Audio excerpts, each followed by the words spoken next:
Hello mga Maring! Welcome to Maring Jen Tutorial. Kung bago ka lang sa channel ko, ako nga pala si Maring Jen, ang inyong kamaring. At kung hindi pa kayo nakapag-subscribe, please subscribe na po para maging updated kayo sa lahat ng i-upload kong video. So, for today's video ay ituturo ko sa inyo kung paano i-save or mag-save ng isang videos mula kay Facebook papunta kay gallery. Okay? Tara, let's go! So, ayun na nga mga Maring.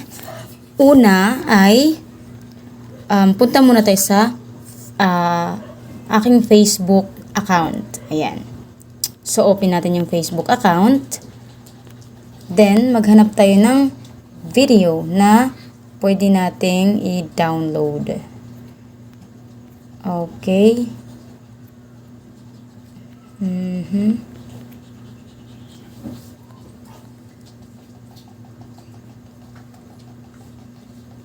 Okay, for example, okay, ito, try natin to. Okay, so ito yung video na isi-save natin sa ating gallery. Okay, from Facebook to gallery. So, nakita nyo ba yung tatlong tuldok na yan? Yung katabi ng EKS. Okay, so yung tatlong tuldok na yan nakatabi ng X. Ayan yung pipindutin natin mga kamaring, okay? Ayan. Tapos, hanapin natin yung copy link. So, ito yung copy link. Ayun ang copy link. Then, exit tayo. Punta tayo kay Chrome. Punta natin si Chrome. Ayan. Pindutin natin.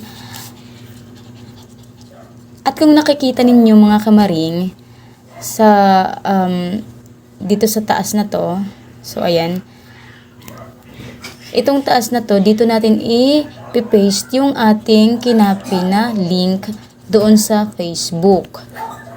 Ayan, so enter. Oh, ito na yon, di ba? Ayan yung video na isi-save natin. Okay, so dito sa facebook.com, pindutin lang natin yan. Ayan sa taas na yan, ito. Ayan. At kung nakikita ninyo yung parang lapis dyan sa gilid, ito, pindutin din natin to. Para ma-edit natin yung nandito sa pinakataas. So, punta tayo dito sa pinakaunahan, okay? Punta tayo sa pinakaunahan. Ayan. So, kung nakikita nyo, nababasa nyo ba yung m.facebook.com watch? Yan. Blah, blah, blah. So, yung m.facebook.com na yan ay lalagyan, dito sa m na yan, dugtungan natin siya or lalagyan natin siya ng basic. So, magiging mbasic.facebook.com na siya. Okay, so enter. So, ayan na. Okay, so ayan na.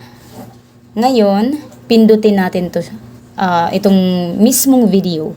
Pipindutin natin yung mismong video. Ayan. So, nakikita nyo ba? Ito yung video na ating i-silent muna natin para hindi tayo maka-copyright. Try natin i-play. Okay, play natin. So, ito yung video na yon. Ayan. Ayan yung video natin. Okay? So, ngayon, ang gagawin natin ay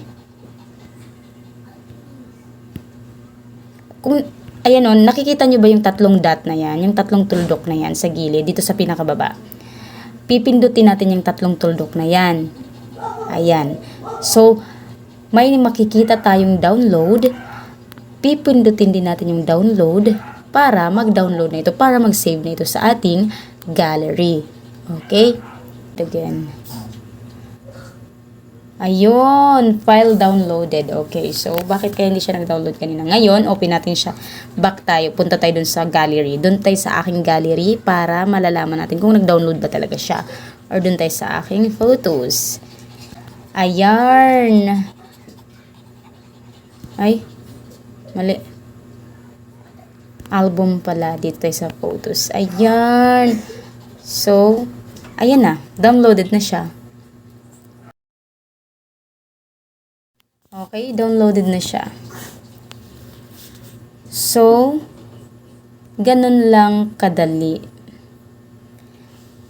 Ganun lang siya kadali. Napaka-basic, di ba? Napaka-basic. O ayan, nasundan niyo ba ang ating video? Sana ay natulungan ko kayo at kung natulungan ko nga kayo, please paki-share and like ng aking video at para marami pa tayong matulungan kung paano mag-save ng video na mula sa Facebook papunta sa gallery.